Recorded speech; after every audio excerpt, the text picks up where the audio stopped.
కానీ తల్లి ప్రార్థనతో ఎంత చక్కగా కట్టి తల్లి యొక్క జీవితము జీవించే విధంగా దేవుడి కొరకు బ్రతికే విధంగా సొలొమోన్ని ఏ విధంగా తయారు చేస్తున్నాం కదా. దేవుడికి మహిమ కలుగును గాక. అందుకే హెచ్చరికలు చాలా ఇంపార్టెంట్. హల్లెలూయా. హెచ్చరిక చాలా మంచిది, గర్దింపు చాలా మంచిది. మొదటి రాజులు 11వ అధ్యాయము 1వ వచనం చూద్దాం. హల్లెలూయా. మోయాబీయులు,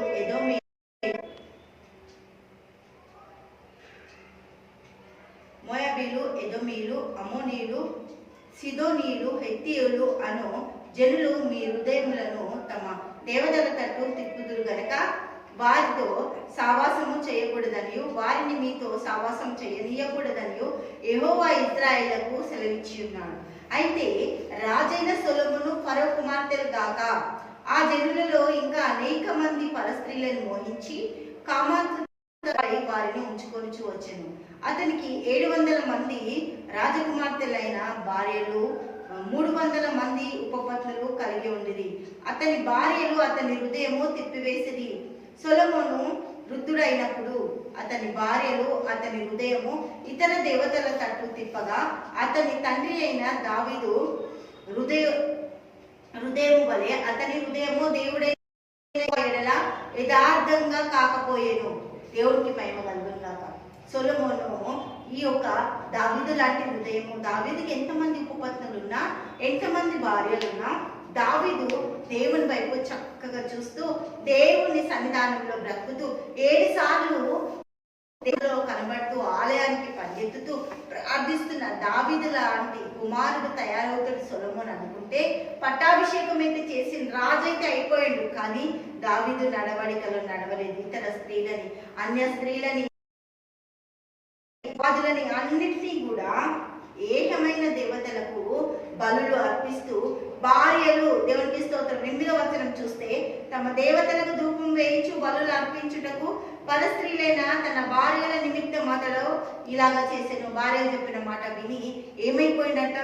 అందుకే ఆమె ఒకటే మాట అన్నది, నువ్వు తాగి ఏం చేస్తున్నావో నీకు అర్థం అవ్వట్లేదు. హల్లెలూయా. సామెతల గ్రంథం 31వ అధ్యాయము 3వ వచనం చూద్దాం. నీ బలము స్త్రీలకు ఇయ్యకుము, రాజులను నశింపుజేయి స్త్రీలతో సావాసం చేయకుము.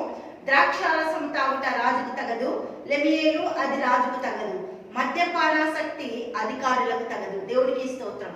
తాగిన ఎడల వారు కట్టడాలు మర్తురు, దీనులందరికీ అన్యాయము చేయుదురు. ప్రాణం పోచున్న వారికి, ఒకవేళ బాధల్లో ఇబ్బందుల్లో ఇరుక్కున్న వారికి ద్రాక్షారసం ఇస్తే పర్వాలేదు, కానీ ఇది చాలా తొందరి పని సొలొమోను అని తల్లి హెచ్చరిక చేస్తుంది కదా. దేవుడికి మహిమ కలుగును గాక. నీ బలాన్ని ఎవ్వరి పరస్త్రీలకు ఇవ్వద్దు. 1000 మంది భార్యలు, ఆ 1000 మంది భార్యలు చెప్పినట్టు జీవించడానికి పన్నులు వసూలు చేయడం, ప్రజలని బాధ పెట్టడం, ఇతరులపై యుద్ధాలకు వెళ్ళడం కదా. ఎంత భయంకరమైన. సొలొమోను కాలంలో యుద్ధాలు లేవు, కానీ అక్రమంగా వాళ్ళని పట్టుకోవడం, వాళ్ళ అన్ని ఆస్తులు జప్తీ చేసుకోవడం, వాళ్ళకి పన్ను లేకపోయినా పన్ను వేయడం, వాళ్ళదేం తప్పు లేకపోయినా వాళ్ళకి పనిష్మెంట్ విధించడం, అట్లాంటివన్నీ కూడా ప్రేమ కోల్పోయి దేవుని ప్రేమని చూపించకుండా తన స్వంత నిర్ణయాలు తీసుకొని రాజ్యం 2 ముక్కలు అయిపోయింది. హల్లెలూయా. 2 ముక్కలు అయిపోయింది. ఇశ్రాయేలుకు 10 గోత్రాలు, యూదాకి 2 గోత్రాలు. దేవుడికి మహిమ కలుగును గాక. అటువంటి భయంకరమైన పని ఎట్లా జరిగిందంటే, ద్రాక్షారసం తాగుట వలన రాజు పరిపాలనని అక్రమంగా చేసిండు, సక్రమంగా చేయలేదు. అక్రమమైన జీవితము జీవించింది సొలొమోను. అందుకే రాజ్యం చాలా భయంకరమైన స్థితిలోకి వెళ్ళిపోయింది. దేవునికి మహిమ కలుగును గాక. దేవునితో బ్రతుకుతున్న బ్రతుకు బతికినప్పుడు దేవుడు విజయాలను అనుగ్రహిస్తాడు. దావీదు చేసిన ప్రార్థనకి సొలొమోనుని దేవుడు ఆశీర్వదించింది.